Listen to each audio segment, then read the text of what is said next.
Hello everyone!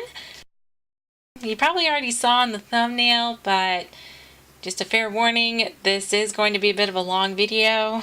I had a lot of footage for this, and the concept behind it I felt would need an explanation.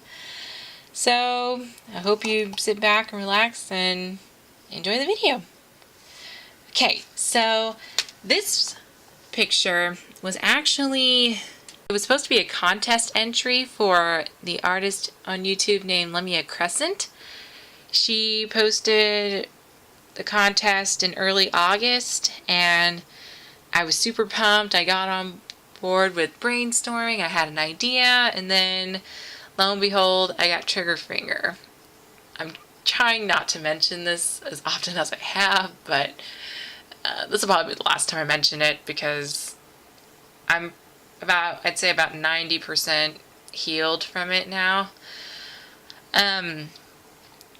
Basically what happened, I had the inflammation and I couldn't draw. And then at first I was afraid to go to the doctor to get it checked out. So come early September, I finally go. I get the injection, start the healing process. I don't really get around to working on the picture again until maybe the last week of September, and then just a bunch of things happened, and the next thing I knew, October 1st had already passed and I missed the deadline. So that kind of warranted procrastination. Not gonna lie, it was really difficult to get back around to doing this once I had been out of it. Because I wanted to start doing it during October, but then I started doing other things. And then I thought, well, maybe I could try in November. Well, I had a big project in November that I couldn't really work on a painting then because about 90% of my free time was taken up with this project. And if any of you out there are fellow writers, you'll know what I'm talking about. It was National Novel Writers Month, where basically your goal is to write a 50,000 word novel in the month of November. Me being, I don't know, some sort of creative masochist, I decided to go for 80,000. Yeah. So, needless to say, here we are in December, finally getting this up and ready to go. I really, after a while, I just really wanted to finish it too, because I've been trying to get into the habit of finishing things more often.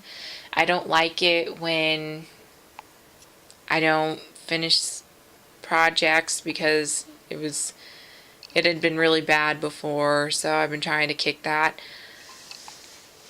Yeah. Okay, the theme of the contest was emotions, and not like the movie Inside Out, but you could use emotions like anger, sadness, disgust. I actually think the winner of the contest used disgust. It was a pretty cool entry too. I was pretty surprised. So I decided to use joy. But before I get into explaining a bit more about the theme exactly, I do want to talk about the picture itself. The roses, gosh, I think I have a problem. I keep drawing roses and it's like I can't stop. It's bad. They're like the only flower I know how to draw, but they look so pretty. I can't help it. So I did a couple of those. They turned out awesome. And one of the nice things actually with taking a bunch of breaks in between the times I would actually work on this, it allowed the watercolors to dry, and so I could layer, which really turned out awesome for the hair on the guy. I wish I could have maybe tried experimenting with more colors, but I still like the result a lot. I definitely am going to keep that layering technique in mind for the future because I definitely want to do more watercolor pictures. One One of the things I wish I had been able to do more often was watercolor pictures, but after the incident with the Hotaru picture warping, and that's on my channel too if you want to look at it, it was really bad, and after that I really hesitated to do any more watercolor pictures because I was afraid of that warping. But then I got this painter's tape, and it's amazing. It basically is strong enough to hold down your picture, but it's also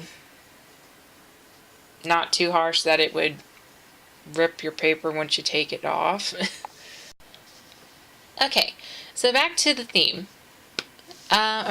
This is where I'm going to have to provide some context. So if you know of a researcher named Dr. Brené Brown, this may make things a whole lot easier to kind of wrap your mind around, but if you don't, which totally understandable, I have a couple of links in the description box where it'll take you to a couple of TED Talks that she's done. And she is a qualitative researcher who studies shame and vulnerability. Vulnerability in her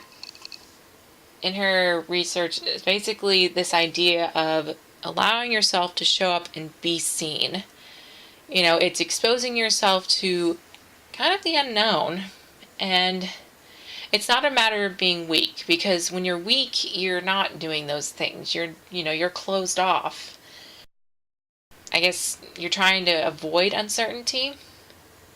Yeah. Allowing yourself to be vulnerable is actually considered a kind of bravery. It's a special kind of courage that it really attracted me to her work, because I could not agree more with her. I love the idea of that. And she has research to back it up. She's done this for about 12 years, so she knows what she's talking about. So in this case, with the drawing or painting, the idea of vulnerability is displayed through the person, this guy, being exposed, being naked. Because that's basically what you are when you're vulnerable. You're kind of naked. You have no armor protecting you. You're there, and whatever comes at you, it happens. And you'll notice how both of his hands are reaching towards different parts of the rose bushes. One hand is reaching towards the flower with the nice soft petals, while the other, the thorns. I did that on purpose because I wanted to show how when you're vulnerable, there's a potential for either good or bad to occur. And Dr. Brené Brown talks about how it's not possible to be able to close yourself off from one aspect and not the other when you avoid vulnerability. Like, when you're vulnerable, it's the birthplace of joy, creativity, belonging, love, but it's also where you have the potential for heartbreak, rejection, and it's not something you can avoid unless you just stop being vulnerable altogether, but you close yourself off from the good things. So that's one reason why I have him covered in scabs and bleeding, because he's been hurt before. And that's because when you're vulnerable often enough, you're going to get hurt. And the real courage behind that is, even though he's been hurt so many times before, he's still willing to give it a chance. Because there are some people, myself included, who after so many times, you give up. And I don't quite like admitting it, but yeah, at times I realized how many things I've actually missed out on because I haven't avoided armoring up and protecting myself from being vulnerable. Yeah. Um, Another thing I really wanted to talk about was the fact that I put a male in this picture. For a while, Dr. Brené Brown hadn't studied men with vulnerability just because it was, she was more focused on studying women with, with body image. But another thing that wasn't as commonly talked about was what men have to deal with, in that from the time they're really young, a lot of the time men are told that they're not supposed to express any emotion but anger, and tell them buck up or man up, when really that's just hurting them even more. So I just felt like I really wanted to put a guy in the picture. But yeah, I think that's about it. Sorry if I went off on a bunch of tangents. I tried not to. I could talk about Dr. Brené Brown's work for hours. So I tried to condense it. But yeah, thank you guys so much for watching. If you've made it this far, thank you so much. I really appreciate it. I'm just really glad I was able to get this finished.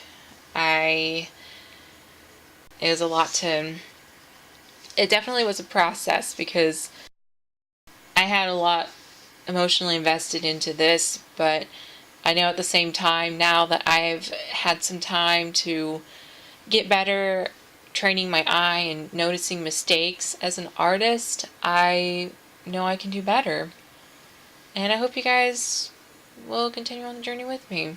So thank you guys for watching, and I'll either see you guys next week or the week after that. I'm working on a Chibi-Fi time drawing, and yeah, I'm in the last few stages, so I may do that next week. We'll see.